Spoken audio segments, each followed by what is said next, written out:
Përshëndetje, mirë se vini në analizë. Forumi më i rëndësishëm i gjeopolitikës globale, konferenca e sigurisë e Mynihut, e cila u zhvillua nga 13 deri më 15 shkurt, me një pjesëmarrje të gjerë të mbi 60 liderëve botëror, po ashtu edhe të mbi 100 ministrave të jashtëm dhe të mbrojtjes, si dhe të ekspertëve të gjeopolitikës, mediat ndërkombëtare. Pra, është një ngjarje vërtet e rëndësishme për tu fokusuar edhe ne sot në analizë. E ftuara ime është kryeredaktore e portalit online Argumentum.al, Mariana Doda.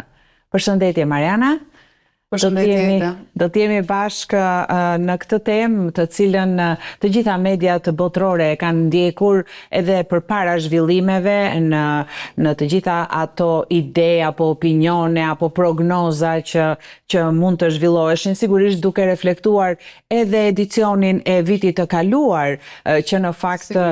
bëri këtë konferencë që të ndryshonte nga edicionet e mëparshme, të dilte nga skenari, do të thoja, por konferenca e 62 e sigurisë e Mynihut është zhvilluar në një sfond të thellimit të tensioneve transatlantike, një peizazhi gjeopolitik global gjithnjë më të paqëndrueshëm, ka patur deklarata të shumta të pjesëmarrësve kryesor në panelet edhe të çështjeve kryesore në të cilat janë fokusuar, si për shembull e ardhmja transatlantike, situata e luftës në Ukrainë, lindja e mesme, edhe shumë të tjera tema. Por do të doja prej jush, sigurisht që edhe media juaj, por edhe si gazetare e keni ndjekur, edhe gjitha analizat e ndryshme.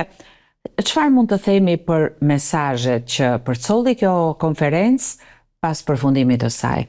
Po, së pari mund të them që kjo konferencë pa diskutim kishte një formë të një pozicionimi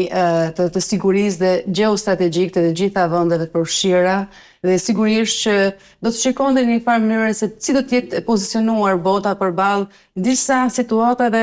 të vështira që i kemi aktualisht, që në një farë mënyrë edhe po sfidohet siguria ndërkombëtare, siç është lufta në Ukrainë, përplasjet dhe konfliktet në lindjen e mesme, pa diskutim edhe siguria dhe ekonomia globale, por sigurisht që ka edhe një formë të një rivaliteti ndoshta ekonomik e gjeopolitik Kinë-SBA. Dhe sigurisht përballë këtyre sfidave globale, mendoj që disa janë përçuar ose munduan të përçohen disa mesazhe të rëndësishme nga kjo konferencë. Mendoj se pari që ne kemi një problem shumë të rëndësishëm akut që është aktual ndërmjet SBA-s dhe Bashkimit Evropian si unitet. Dhe ndoshta ky është edhe mesazhi kryesor që u kërkua të evidentohet në këtë forum për të parë se cili do të ishte për një farë mënyrë për të përçuar këtë mesazhin e unitetit të Bashkimit Evropian, duke prekur edhe sfondin historik, si kundër ne pam edhe në fjalimin e Marco Rubios, që është sekretari amerikan i shtetit, dhe i cili në fakt kësaj radhe ndryshe nga viti kaluar erdhi me një formë më të butë të përçimit të këtyre mesazheve apo të pozicionimit të Shtetit Bashkuar përballë fatet të përbashkëta që sigurisht që do të jemi bashkë me njëri tjetrin, Europa do të mbetet partneri ynë më i ngushtë, sigurisht që ishte shumë ndryshe se sa fjalimi i zëvendës presidentit në edicionin e 61 të kësaj konference. Megjithatë, në media në fakt ka disa komente nga më të ndryshmet, për shembull sigurisht që sekretari Rubio tha se ne do të vazhdojmë të mbetemi partner me Europën, por në të njëjtën kohë nuk është se kishte ndonjë ndryshim të madh në përcaktimin e marrëdhënies. Po, mendoj që ndër të tjera, ajo që ai dëshironte që të përcillte ishte përcaktimi dhe nevoja për ripozicionimin e aleancave. Ne kemi parë një lloj zhbërje të aleancave vitin e kaluar dhe në fakt, ndryshe nga J.D. Vance, i cili vitin e kaluar ishte më i fortë dhe më direkt, më i drejt për drejt, kritikues, i ashpër dhe ndoshta dhe aleatët europianë apo perëndimor më shumë e kritikuan dhe u morën me mënyrën se si u përcolli ky mesazh se sa në fakt për atë çfarë mbarte me të vërtetë dinamikat amerikane për drejt sa i përket politikës së tyre të jashtme. Në këtë fjalim të Marco Rubios mendoj që u theksua edhe një herë nevoja për të ripozicionuar aleanca dhe për të parë aktualisht kemi nevojë për të parë se si do të ripozicionohen fuqitë e mëdha apo të mesme përballë këtyre zhvillimeve të rëndësishme ndërkombëtare, të cilët duket që kanë luhatur në mënyrë të gjithë rendit ndërkombëtar. Dhe në fakt pati një lloj mozaiku deklaratash, do ta quaja, duke u ndalur tek 3 ditët e konferencës, te deklaratat e liderëve botror. Ata shfaqën qëndrime, shfaqën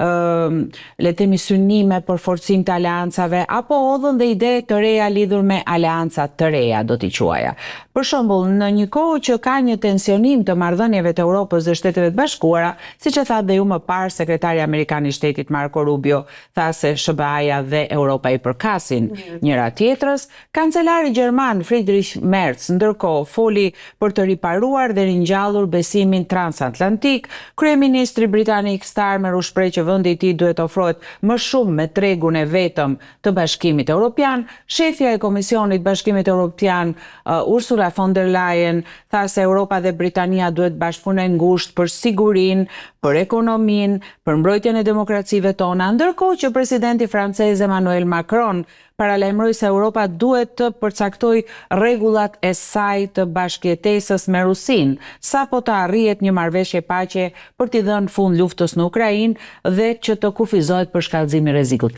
Pra kemi do të thot, sigurisht që kjo konferencë këtë synim kishte që secili lider të shpërfaqte idetë edhe secili jo vetëm idetë por edhe qëndrimet të cilat në një të ardhme të afërt sigurisht që do të shikojmë se si do të evoluojnë nga idetë në qëndrime edhe sigurisht në përshfaqje të gjeopolitikës. Mendoj që gjithë viti që kaloi, por edhe duke marrë parasysh çfarë ndodhi në forumin ekonomik të Davosit. Ky forum, pra forumi i sigurisë i Mënyhit, i shpërfaqe dhe i spasqyroi të gjitha edhe ide të pjekura, por edhe mënyrën strategjike se si do të veprojë Europa dhe SBA. Është e rëndësishme që në fakt secili prej tyre që janë faktor dhe aktor kryesor në Bashkimin Evropian, siç është Britania e Madhe, Franca, Gjermania, mendoj që këto janë, le të themi, 3 shtyllat kryesore. Bashkë me Italinë, ndosë Italia tani në këtë moment nuk është aq evidente, por sigurisht këto janë shtyllat kryesore të vetë ekzistencës së Bashkimit Evropian, qoftë sa i përket anës ekonomike, politike, por edhe sa i përket sigurisë. Dhe në këtë moment ajo që mua më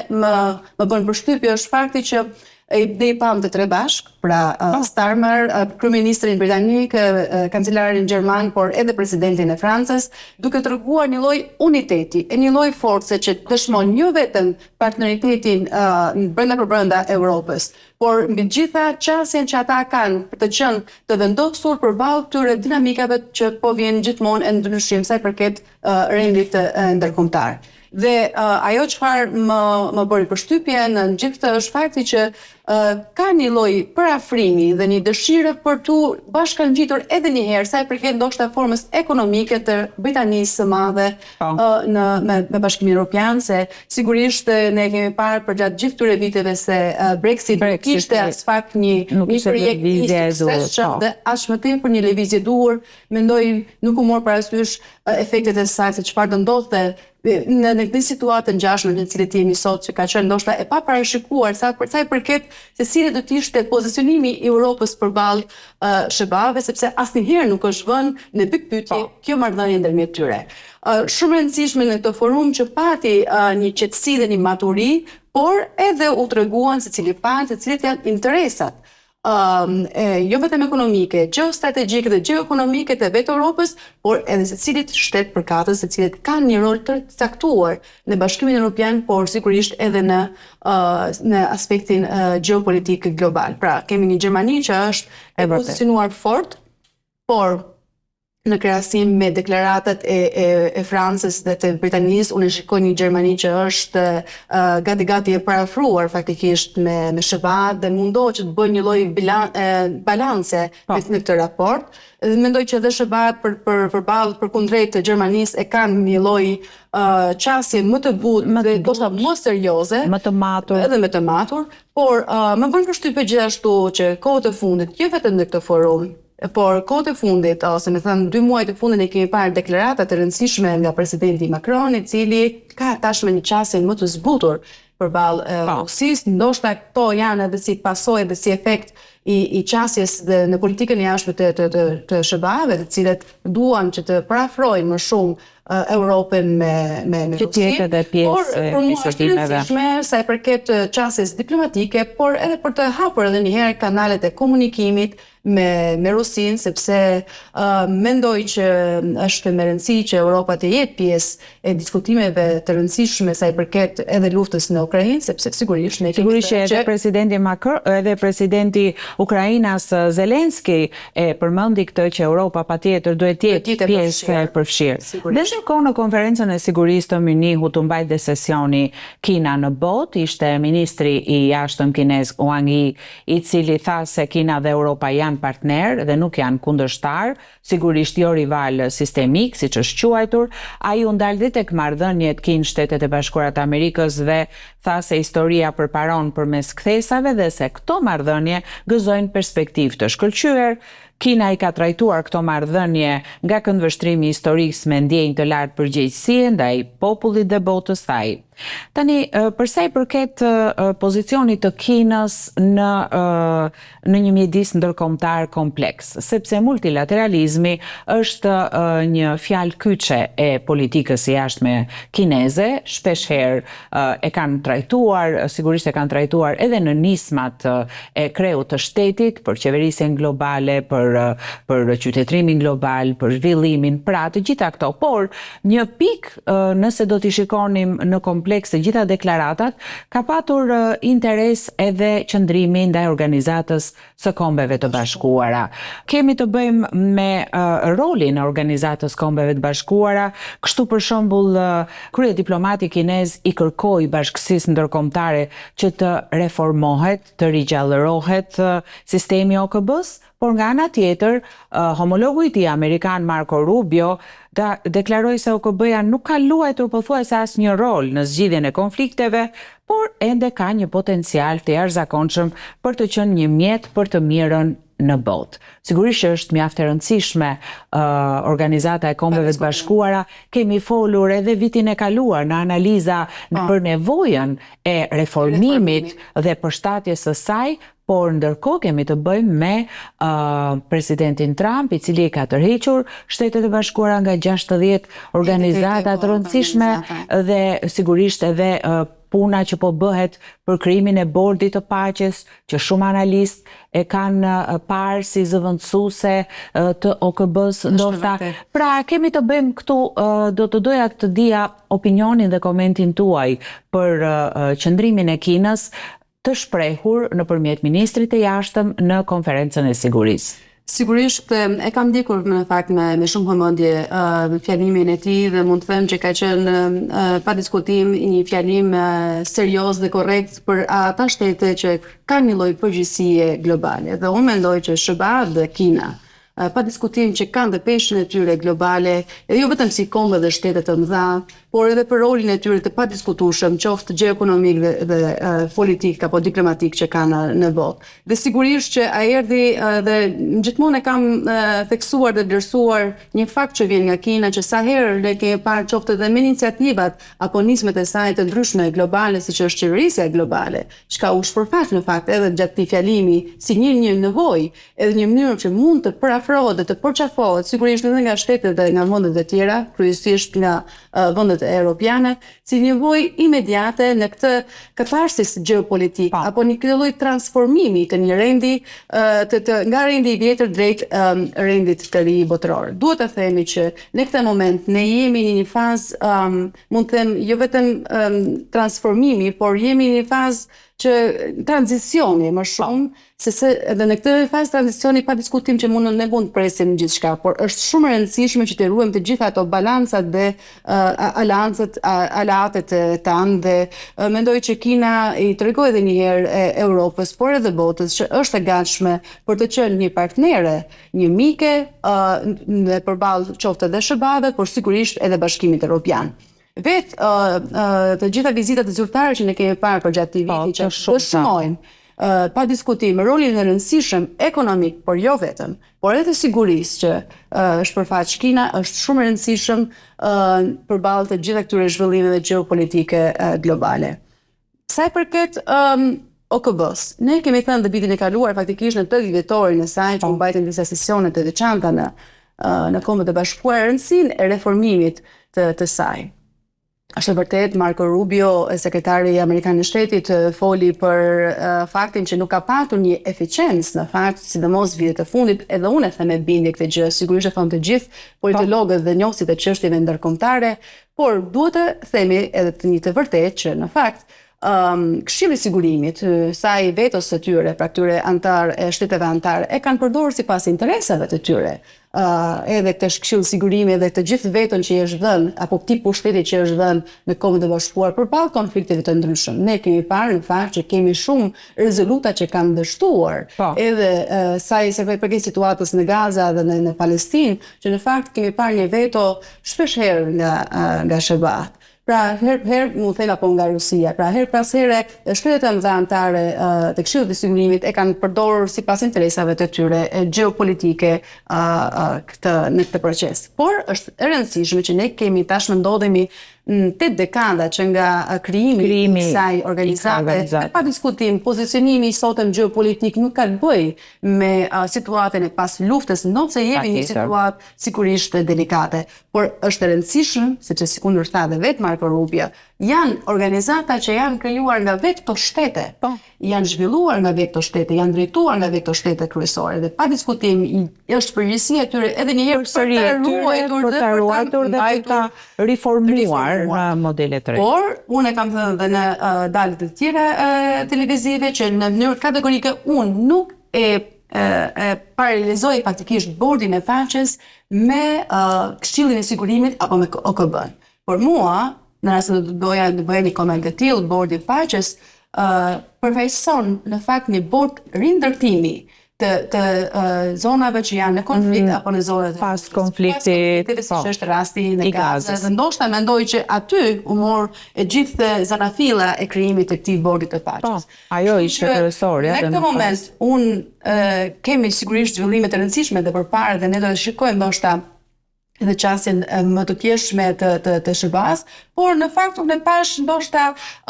një zbutje, du ta them, nga SBA që e pranojnë faktin që OKB-ja është e rëndësishme në këtë moment që nuk ka nevojë që të zhbohet, por ka nevojë që të reformohet. E thash edhe një herë, të gjitha rezultatet e kësaj situate në cilat të mos eficiencës së kësaj organizate shumë të rëndësishme të sigurisë dhe të paqes, e cila ka patur këtë rol deri tani, është rëndësishme të ruajmë